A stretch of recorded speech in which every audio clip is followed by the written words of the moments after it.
Coming in for round two and they told my ass to lighten up. Call me out with scissor hand, I been the booth just cutting up. In the bank I go run it up, in the club I'm fucking up. I ain't the type to run my mouth, but your bitch was fucking for a Reggie Blunt. I heard she be on that hoe shit, I heard she really be getting in. Heard that if the price is right, she'll fuck you and a couple friends.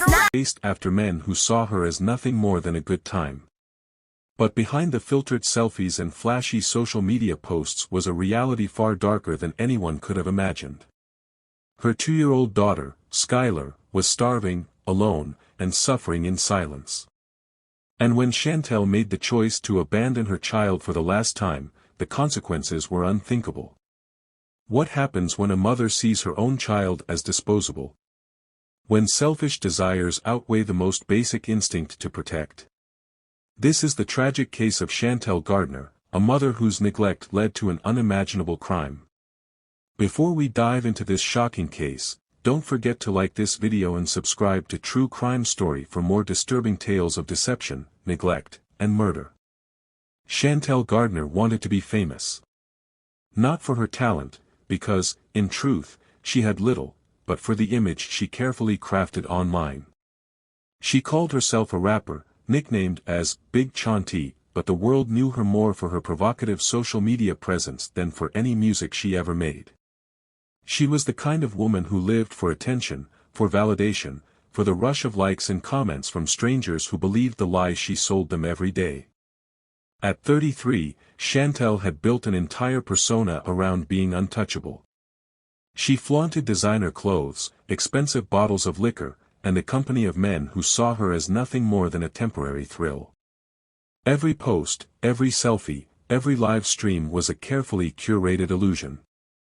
To her followers, she was fearless, confident, and independent, a woman who played by her own rules. But behind the filters and flashy captions, there was a reality too ugly for Instagram. A reality she refused to acknowledge. Because in a small, rat-infested apartment on the outskirts of Indianapolis, a 2-year-old girl was living a nightmare. Skylar Gardner had never known love. From the moment she was born, she was an afterthought, a child whose existence was nothing more than an inconvenience to the woman who gave birth to her. Chantell didn't see her as a blessing or even a responsibility. She saw her as baggage, something that got in the way of the life she wanted to live. And so, she left her behind. Again and again. To the outside world, Chantell played the role of a mother when it was convenient. She posted pictures with Skylar when she needed to soften her image, when she wanted to play the part of a woman who had it all, a thriving career, a fun social life, and the ability to be a mother at the same time. But those posts were just props in the performance. Because the moment the camera stopped rolling, Skylar was left to rot in a house filled with filth. Inside that apartment, the conditions were unimaginable. The air reeked of decay, of urine-soaked carpets and rotting food left to fester in the kitchen. Piles of trash covered the floors, and cockroaches crawled freely across the counters. Rats, bold and unafraid, scurried from room to room, their sharp teeth gnawing on whatever they could find. And in the middle of it all was Skylar, a fragile little girl with no one to care for her, no one to hold her, no one to keep her safe. Neighbors had noticed the neglect.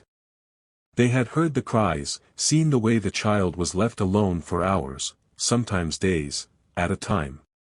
They had called child services, hoping, praying that someone would intervene before it was too late. But each time, Chantell found a way to slip through the cracks. She knew how to manipulate the system, how to say the right things, how to convince the authorities that she was just a struggling mother doing her best. And because she was young, charming, and knew how to play the victim, she always walked away with nothing more than a warning. And so, the cycle continued. Chantell partied, Skylar suffered. Chantell chased men, Skylar starved. Chantell lived for attention, and Skylar faded further and further into the shadows. Online, Chantell's fans adored her. They cheered her on as she ranted about how she didn't need a man to take care of her, how she was the definition of a bad bitch who did what she wanted, when she wanted. They envied the life she portrayed, a life of freedom, of luxury, of excitement. They didn't see the child wasting away in a crib stained with urine. They didn't see the rats gnawing at her tiny hands, the hunger pains that kept her awake at night, the cold, empty apartment that was more of a prison than a home. They only saw what Chantell wanted them to see. And for a long time, that was enough. Until the night it wasn't. Brian Thomas was exactly the kind of man Chantell Gardner had always chased, reckless, street-smart, and completely devoid of responsibility. He was the kind of man who didn't answer to anyone, who made his own rules and lived life on his own terms. That was what drew her in. Not stability, not love, but chaos. And Brian embodied it completely. At 37, he was nearly a decade older than Chantell, with a rap sheet that read like a career criminal's resume. Fraud, assault, drug possession, grand theft, his past was littered with arrests and short stints in jail. But that didn't matter to her. If anything, it made him more appealing. Brian didn't want commitment, and he sure as hell didn't want to play stepdaddy to some toddler. He had made that clear early in their relationship. If Chantell wanted to keep him around, Skylar couldn't be a factor. To him, she was baggage, an unwanted burden that had no place in his world. And Chantell, desperate to keep his attention, had no problem pretending like her daughter didn't exist. Their relationship was built on jealousy, manipulation, and toxicity. Brian controlled her, kept her on a tight leash, made her feel like she had to prove herself to him over and over again. That night was no different. He was in one of his moods, paranoid, possessive, convinced that she had been entertaining other men. He didn't like when she posted too many selfies, didn't like when she dressed up without him around. His mind twisted every little thing into a reason to accuse her. Stay the night, he told her. It wasn't a request. Chantell hesitated, but not because of Skylar.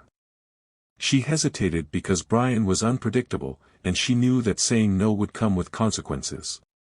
Maybe he'd kick her out. Maybe he'd humiliate her in front of his boys. Maybe he'd move on to another woman, one who wouldn't question him, one who would do whatever he said without hesitation. And that was a risk she wasn't willing to take. So, she chose him. Again. Without a second thought, she grabbed her phone, her purse, and her keys. She didn't check the fridge. Didn't make sure Skylar had food or water. Didn't even glance at her daughter as she walked out the door and locked it behind her. And just like that, Skylar was alone. Inside that dark, filthy apartment, the 2-year-old had no way of knowing that her mother wouldn't be coming back anytime soon. No way of understanding why the woman who was supposed to love her, protect her, care for her, kept leaving her behind. The hunger had already set in long before that night. The last time she had eaten was unclear, but her tiny body told the story. Her belly, bloated from malnutrition, her arms thin, her skin marked with small bruises and scratches. She had learned not to cry. Crying didn't bring help. Crying didn't bring food. Still, hunger gnawed at her insides, an unbearable ache that she was too young to understand. She tried to open the fridge, but the door was too heavy. She reached for the cabinets, but they were locked. She was too weak to try for long. The apartment smelled of rot and filth. Garbage had been piling up for weeks. Mold grew on the walls. Flies buzzed in the air, swarming around the overflowing sink where dirty dishes sat covered in old food. But worse than the smell, worse than the hunger, was the rats. They had been there for months, growing bolder each night, no longer afraid to come out in the open. They had chewed through food packaging, torn apart clothing, and left their droppings scattered across the floors. And now, as Skylar lay on the ground, too weak to move, they took their chance. Their sharp teeth sank into her soft flesh. She twitched at first, instinctively trying to push them away, but she didn't have the strength. There were too many of them. They nipped at her arms, her legs, her fingers, tiny bites, testing her, tasting her. She whimpered. But she didn't scream. Maybe because she had learned that screaming wouldn't make a difference. Hours passed, and still, no one came. Miles away, her mother was living in another world, one where none of this existed. At Brian's apartment, the night was just beginning. The air was thick with smoke, the scent of weed and alcohol mixing together. Music blasted from a speaker in the corner, the bass shaking the cheap furniture.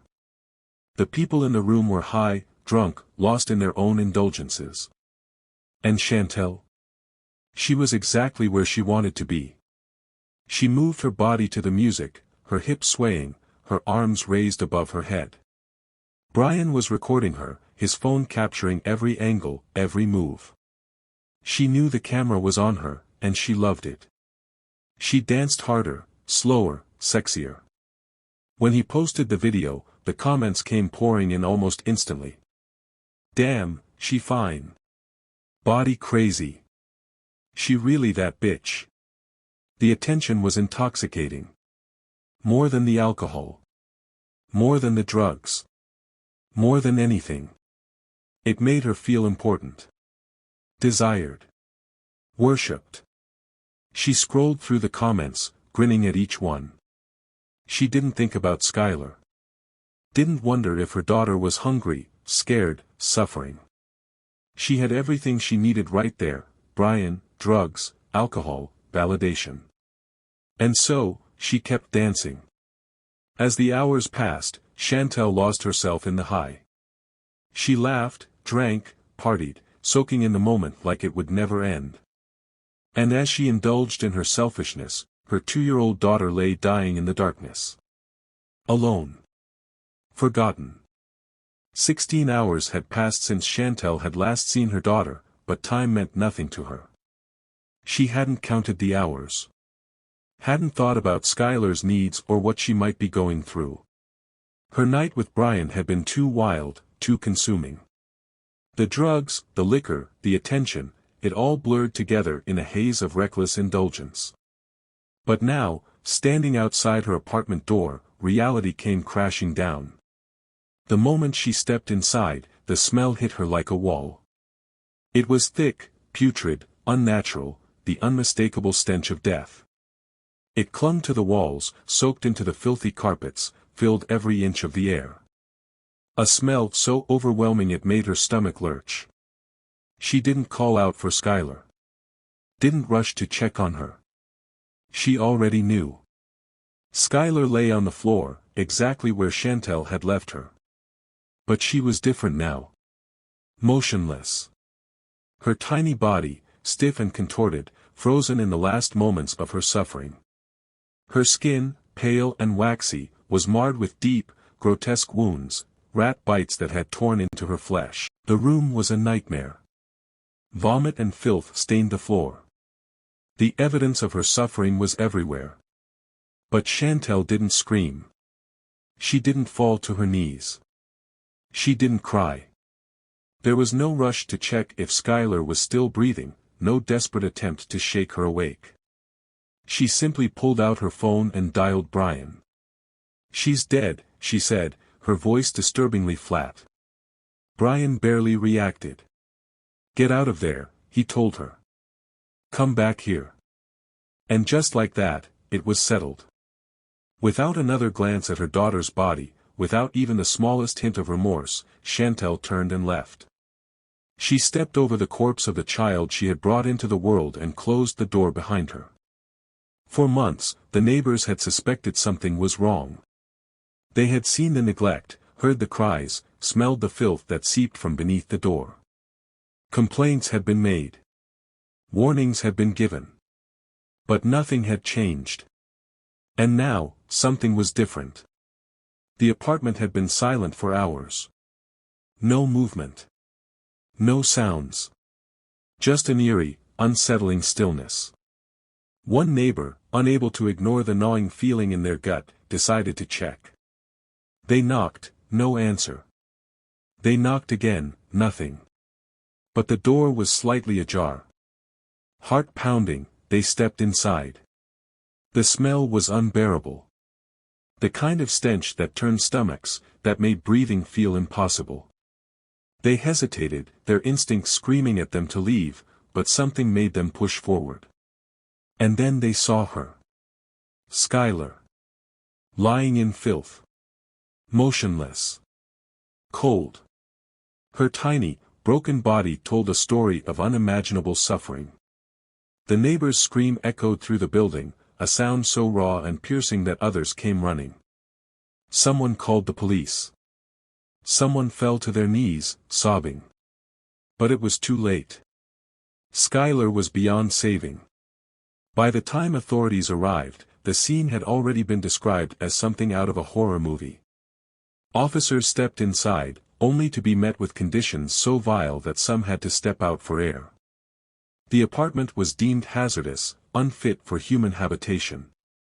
Investigators had to wear protective gear just to process the scene. The walls were caked with grime, the floor littered with trash, and the air thick with the overwhelming scent of rot and decay. And in the center of it all was Skylar. Her body was carefully removed, her small frame barely taking up space in the bag they placed her in. An autopsy would later confirm what was already suspected: she had died from a combination of starvation, dehydration, and infected rat bites. She had suffered for days, slowly wasting away while her mother partied. She had been abandoned. Forgotten. Left to die in the dark. And now, the world would finally see Chantell Gardner for what she truly was. Not a rising star. Not a social media goddess. But a monster. The manhunt for Chantell Gardner and Brian Thomas sent shockwaves through the city. News of Skylar's gruesome death had spread like wildfire, and authorities were under immense pressure to bring the two to justice. But while the public was outraged, Chantell herself remained unfazed. When police finally tracked her down, she was exactly where she had been all along, lying in bed, scrolling through social media as if nothing had happened. No disguise, no attempts to flee. Just another day of mindless scrolling, of double-tapping pictures and reading comments from followers who still had no idea of the horror she had left behind. The officers stormed in, weapons drawn, prepared for a struggle. But there was none. Chantell didn't scream. She didn't cry. She didn't beg for mercy. She simply sighed, set her phone down, and muttered, "I knew y'all were coming." Her voice was empty. Detached. As if they were merely an inconvenience, interrupting her morning routine. Brian, on the other hand, wasn't so composed. The moment he saw flashing lights outside, he made a run for it. He pushed past officers, sprinting down the narrow hallway of his apartment building, desperate to escape. But he didn't get far. A single officer tackled him from behind, slamming him onto the pavement before he could make it to the stairwell. Within seconds, both Chantell and Brian were in handcuffs. The nightmare was over. Or so it seemed. The trial that followed was nothing short of haunting. The prosecution wasted no time painting the full, horrifying picture of Skylar's final days. The jury was shown graphic photographs of the rat-infested home, a place unfit for any living being, let alone a helpless child. They were walked through the autopsy report in painstaking detail, every rat bite, every wound, every sign of starvation and neglect laid bare for all to see. The most damning evidence came in the form of surveillance footage and social media videos. While Skylar was dying alone in filth, her mother had been drinking, dancing, and flaunting her body for validation.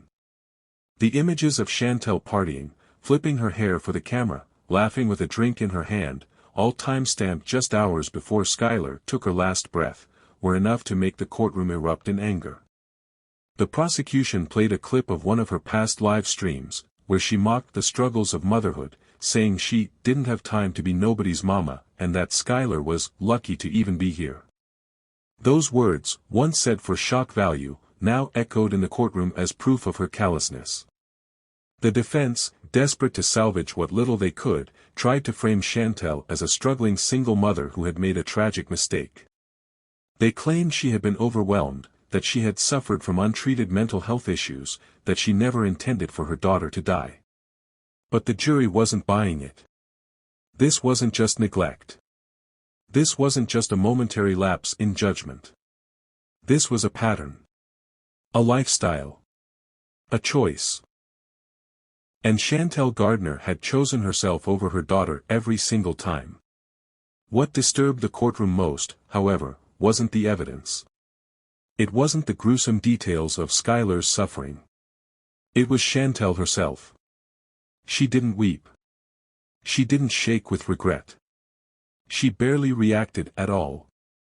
When the jury gasped at the autopsy photos, Chantell sat motionless, her eyes blank, her expression unreadable. When her own words were played back to her, exposing her cold indifference, she didn't flinch. She whispered to her attorney. She rolled her eyes. At times, she even looked bored. It was as if none of this mattered to her. As if Skylar had been nothing more than a passing inconvenience in her life, a problem that had finally solved itself. The deliberation didn't take long. The jury returned with a verdict, guilty on all charges. The judge, his voice thick with disgust, wasted no time in delivering the sentence. Life in prison. No parole. A punishment as cold and unforgiving as the woman who sat before him. Brian Thomas, though not the mastermind of this horrific crime, wasn't spared either. His willingness to assist a murderer, to turn a blind eye to a child suffering, to put his own selfish desires above an innocent life, earned him 20 years behind bars. As Chantell was led out of the courtroom, shackled and stripped of the flashy, glamorous image she had once clung to, she still showed no remorse. Someone in the audience shouted, "Rot in hell, you monster." For the first time, she reacted. She smirked then smiled. Then, just before disappearing through the doors, she turned to the crowd and mouthed 2 words. "Who cares?" Skylar Gardner never had a voice, never had a choice, never had a single day where she was truly safe. From the moment she was born, she was trapped in a life of neglect, discarded by the very person who should have protected her. Her cries went unheard. Her suffering went. Love does. Sacrifice does. Responsibility does. And Chantell Gardner had none of those things. She lived for attention, for validation, for the fleeting highs of social media fame. But when the cameras were off, when no one was watching, the truth was unbearable. Skylar was nothing more than an afterthought, a burden left to fend for herself in a world that had already failed her. And the most haunting question remains, what more could have been done to save her? How many warning signs were ignored? How many people saw the neglect but didn't push hard enough for change? How many opportunities were lost to intervene before Skylar's fate was sealed? The reality is, stories like Skylar's happen far too often. And until society starts valuing children's lives over the excuses of unfit parents, until we stop looking the other way, until we fight for the ones who cannot fight for themselves, there will be more Skylars. More innocent lives lost to selfishness, to cruelty, to pure, heart-wrenching neglect. Her story should never be forgotten. And neither should the countless others who suffered just like her. If this case disturbed you, if it made you angry, if it made you question how something so horrific could happen, don't let that feeling fade. Stay informed. Speak up. Advocate for children who cannot advocate for themselves.